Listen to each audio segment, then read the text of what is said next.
Officers కానీ ఇంకా కొద్దిగా వాళ్ళు వస్తారు కదా ఇంపార్టెంట్ పర్సన్స్ వచ్చినప్పుడు వాళ్ళని మనం లైన్లోకి తీసుకెళ్ళి ఫోటో దించుదాం అంటేనే చాలామంది అబ్జెక్షన్ చెప్తారు ఇంకా. ఇప్పుడు మీరు అన్నట్టు వేరే అంత లైన్ ఉన్నాక వేరే మధ్యలో పోతే డెఫినెట్లీ అక్కడ ఉన్న లైన్లో వాళ్ళు అబ్జెక్షన్ చెప్తారు. కానీ ఎందుకంటే ఆర్టీఓ ఆఫీస్ చుట్టూ ఎక్కువ మంది బ్రోకర్ కనిపిస్తుంటారు. ఇక అది అంటే ఇప్పుడు ఎట్లా అంటే ఇప్పుడు జిరాక్స్ సెంటర్ ఉన్నారంటే ఓకే, జిరాక్స్ పేపర్ కోసం చేశారు, లేదు అంటే ఇంకో పెయింటరు లేదు ఉన్నారంటే అది ఓకే. కానీ పర్టికులర్గా రిజిస్ట్రేషన్ కోసమే ఒక టీం తిరుగుతుంటుంది అక్కడ కదా. ఇంకా మన దగ్గర ఏమైపోయిందంటే పబ్లిక్ వాళ్ళు ఇచ్చి వాళ్ళు చేసుకునే పరిస్థితులు రాలేదు.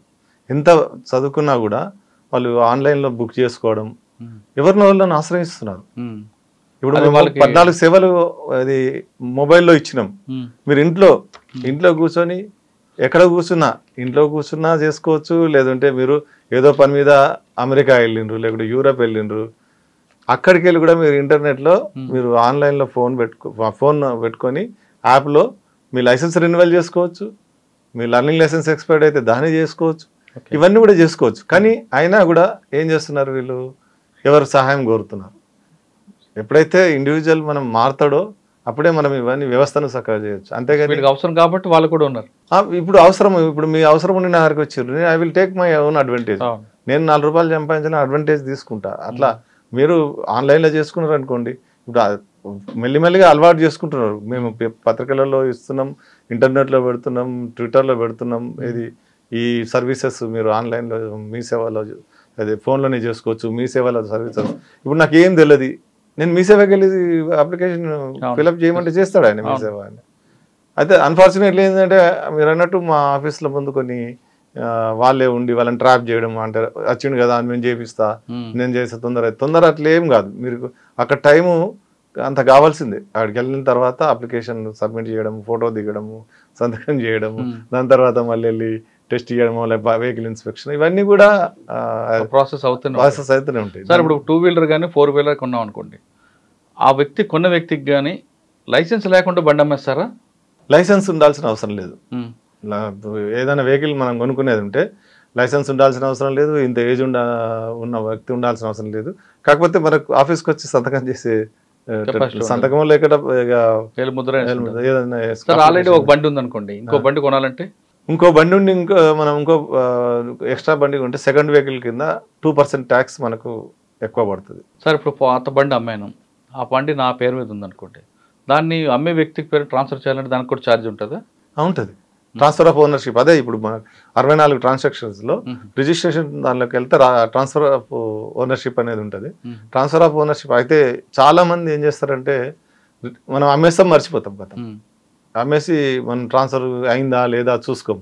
మళ్ళీ ఎప్పుడో మనకు గుర్తొచ్చినప్పుడు, లేదంటే దాని మీద ఏదన్నా కేసు అయ్యి పోలీస్ వాళ్ళు రాగానే మనం పరేషాన్ అవ్వడం, ఇవన్నీ. అందుకే జనరల్గా ఏం చేయాలంటే మనం ట్రాన్స్ఫర్ అయిపోయిన తర్వాతనే వెహికల్ హ్యాండ్ ఓవర్ చేయాలి. ఇప్పుడు యూఎస్లో చాలా పట్టుకు ఏం చేస్తామంటే, బండి మీరు అమ్ముతున్నారంటే నేను వెళ్తా, చూసుకుంటా, డబ్బులు పే చేసినాక మీరు నా పేరు మీద ట్రాన్స్ఫర్ అయినాకనే బండి నాకు ఇస్తారు. సార్ మన దగ్గర తీసుకుంటే వెహికల్ ట్రాన్స్ఫర్ అవ్వాలంటే ఎన్ని రోజులు పడుతుంది? Transfer immediate. మీరు అప్లికేషన్ సబ్మిట్ మీరు మార్నింగ్ చేసిన అనుకోండి, 2 o'clock వరకు మా ఆఫీస్లో అప్లికేషన్స్ తీసుకుంటాం. 2 తర్వాత బ్యాక్గ్రౌండ్ ప్రాసెసింగ్ అయితే అప్రూవల్స్, డిఫరెంట్ 2-3 లెవెల్స్ అప్రూవల్స్ ఉంటాయి. కానీ ఆ వెహికల్ వేరే వాళ్ళకి అమ్మాలి కదండి, ఆయన అమ్మకుండా మనం ట్రాన్స్ఫర్ చేయలేం కదా. అదే అమ్మిన తర్వాత మీరు ఆఫీస్లో ఫామ్స్ సబ్మిట్ చేస్తే అదే రోజు వేరే వాళ్ళ పేరుకి అయిపోతుంది. కానీ మీకు ఆర్సీ రీచ్ అయ్యే వరకు ఒక వారం రోజులు పడుతుంది. కరెక్టే సార్. మీరు ఆన్లైన్ లో చూసుకోవచ్చు. డీలర్ అమ్మాను, డీలర్ నా బండిని వేరే వాళ్ళకి అమ్మితే కదా ట్రాన్స్ఫర్ చేస్తాడు. అదే కదా, డీలర్కి ట్రాన్స్ఫర్ చేయి. ఇప్పుడు ఏమవుతుందంటే ఇక్కడ డీలర్ అట్లే పెట్టుకుంటాడు. ఎందుకు? ఈ ట్రాన్సాక్షన్ ఖర్చులు ఎవరు పెట్టుకోవాలి ఒకటి. రెండవది మనకు అంటే ఒకరి మీద ట్రాన్స్ఫర్ అయిపోతే అది సెకండ్ హ్యాండ్, థర్డ్ హ్యాండ్ అని మనం లెక్క పెట్టుకుంటుంటాం. ఆల్రెడీ 2 చేతులు మారింది, 3 చేతులు మారింది అంటాం. కాబట్టి అందుకని వాళ్ళు ఏం చేస్తారంటే ఇంకో క్లయింట్ వచ్చే వరకు అట్లే పెడతారు. అది తప్పు. అందుకే ఇప్పుడు మొన్న జిఎస్టీ కూడా పెట్టారు కదా సెకండ్ హ్యాండ్ కార్ల మీద, వెహికల్స్ మీద. సెకండ్ హ్యాండ్ ఎవరు డీల్ చేస్తారో చట్టప్రదంగా ఏంటంటే ఇప్పుడు మనకు సెకండ్ హ్యాండ్ డీలర్స్ కూడా రిజిస్ట్రేషన్ చేయించుకొని ఆ వెహికల్ వాళ్ళ దగ్గర రాగానే రిజిస్టర్ చేసి అంటే ట్రాన్స్ఫర్ చేసుకొని వేరే వాళ్ళకి ట్రాన్స్ఫర్ చేసే పద్ధతి కూడా వచ్చింది. ఇంకా ఇంప్లిమెంట్ కాలేదు. అది కూడా చట్టంలో మార్పు వచ్చింది. డీలర్స్ కూడా సెకండ్ హ్యాండ్ కార్ డీలర్స్ కూడా రిజిస్టర్ చేసుకోవాలి. చేసుకొని వాళ్ళు ట్రాన్సాక్షన్స్ కూడా అంటే వాళ్ళు జిఎస్టీ పే చేయాలి. జిఎస్టీ అంటే ఎట్లా అంటే ఇప్పుడు కొత్తది మొన్న జిఎస్టీ వచ్చేది నేను అనుకుంటే 3-4 days అయింది ఇది. ఏంటంటే ఇప్పుడు నేను కారు కొన్నాను, ఒక 10 లక్షలకు కొన్నాను, కొంటే ఒక 2 ఏళ్ళు వాడుకున్నాను, డిప్రిషియేషన్ ఒక 10% డిప్రిషియేషన్ పోయినట్టుంది. 10 lakhs నుంచి 10% డిప్రిషియేషన్ పోతే 9 lakhs లక్ష రూపాయలు పోయింది కదా, 9 lakhs అయింది. 9 lakhs కార్ను నేను మళ్ళీ ఏదో చేసి 9,50,000కి ఏదో నమ్మినాను. ఆ 9,50,000కు నేను ట్యాక్స్ కట్టాలి, 50,000కు ట్యాక్స్ కట్టాల్సి వస్తుంది. అట్లా అది మొన్న జస్ట్ 1 week అయింది అంతే.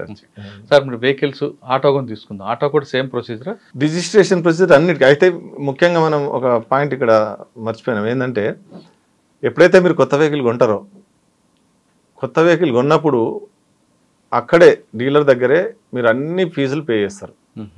ట్యాక్స్ ఫీజు, లైఫ్ ట్యాక్స్ ఫీజులు, ట్రాన్స్పోర్ట్ వెహికల్ అయితే క్వార్టర్లీ ట్యాక్స్ అక్కడ పే చేస్తారు, తర్వాత రిజిస్టర్ అయినాక మిగతా క్వార్టర్స్ పే చేస్తారు. అయితే అన్ని including registration fee, HSRP registration place fee అన్నీ కూడా పే చేస్తారు మీరు.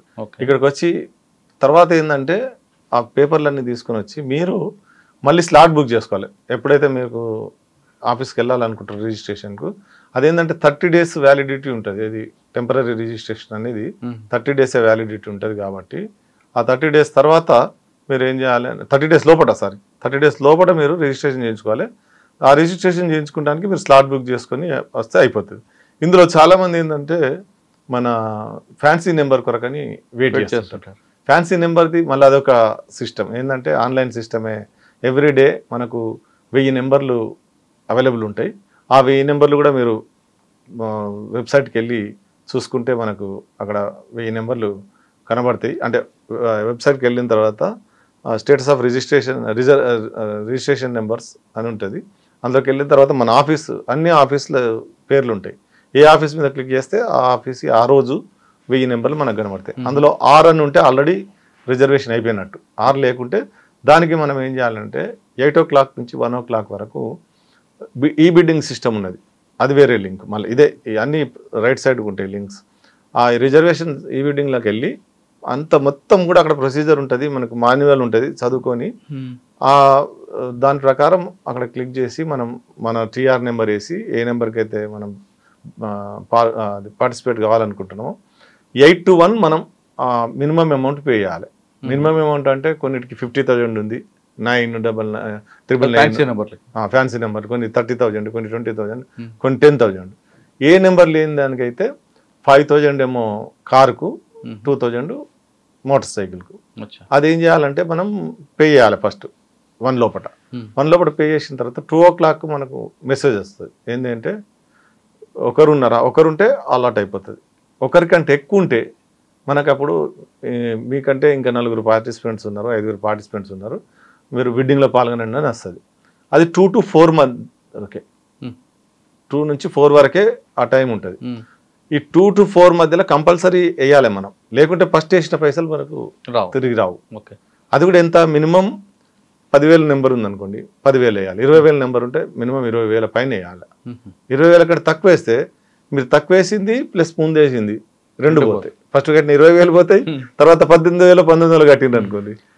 కొంతమంది ఫ్యాన్సీ నెంబర్ 9999 66 తీసుకుంటారు సినిమా హీరోలు లేదా కొంత బిల్డర్స్. అంత డబ్బులు వస్తాయండి ఫ్యాన్సీ నెంబర్లో, లక్షలు వేలం పాడుతుంటారు.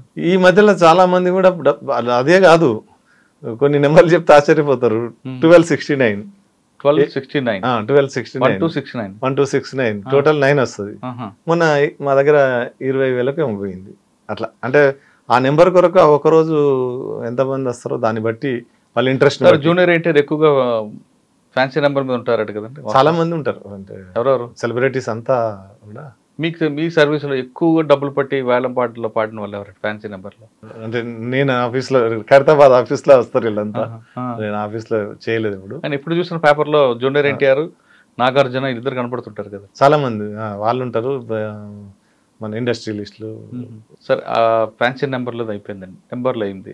నెంబర్ ప్లేట్ వచ్చిన తర్వాత, రిజిస్ట్రేషన్ అయిన తర్వాత, ఫ్యాన్సీ నెంబర్ అలాట్ అయిన తర్వాత ఈ ఫ్యాన్సీ నెంబర్ మనకు 15 days వరకే. 15 days తర్వాత మళ్ళా పోకుంటే 15 days లోపల రిజిస్ట్రేషన్ చేసుకోకుంటే ఈ నెంబర్ మళ్ళీ బ్యాక్ వెళ్ళిపోతుంది, మళ్ళీ బిడ్లోకి వస్తుందా? మళ్ళీ అంటే బ్లాక్ అయిపోతుంది, ఇక మళ్ళీ మనం యూజ్ చేసుకోలేము. ఎందుకంటే రిజిస్ట్రేషన్ ఎందుకు చేసుకోరు? నెంబర్ పాడిన తర్వాత 15 days లోపల చేసుకోవాలి, చేసుకోరు అంటున్నా. లిమిటేషన్ ఉంది అది. అట్లా కాదండి, 15 రోజుల్లోగా నెంబర్ పాడా 15 రోజులు రిజిస్ట్రేషన్ చేసుకోవాలి. 15 రోజుల్లోపు రిజిస్ట్రేషన్ కూడా చేయించుకునే ఉంటారా? ఉంటారు కొంతమంది. ఏంటంటే తెలియక బిజీలు ఉండి చేయించుకోరు, జరుగుతాయి అట్లా కూడా. కొంతమంది ఏం చేస్తారు, మనం తిరిగి వస్తాంలే అని ఫారిన్ టూర్ ఏటో పోతారు, వచ్చి చేయించుకుందాంలే అనుకుంటారు, అక్కడ మళ్ళీ ఎక్స్టెన్షన్ చేస్తారు, రాలేకపోతారు. మనిషి లేకుంటే ఇక్కడ రిజిస్ట్రేషన్ కాదు సార్. అటువంటి దీంట్లో రోజుకి 25 రూపాయలు చలనా వేసుకొని ఫైనాన్స్ తీసుకుంటారు? లేదు లేదు, దీనిలో లేదు. రిజర్వేషన్ లో సార్ కొంతమంది అసలు టీఆర్ మీద అడుగుతుంటారండి జీవితాంతం, వాళ్ళు ఏం చేస్తారు? పట్టుకుంటే ఫైన్లు వేస్తారు కదా, బండి సీజ్ చేసే అధికారం ఉంటుంది అప్పుడు. రిజిస్ట్రేషన్ లేకుంటే బండి సీజ్ చేయొచ్చు, రిజిస్ట్రేషన్ లేకుంటే బండి సీజ్ చేయొచ్చు. అట్లా జరిగిన సందర్భాలు కూడా ఉన్నాయి.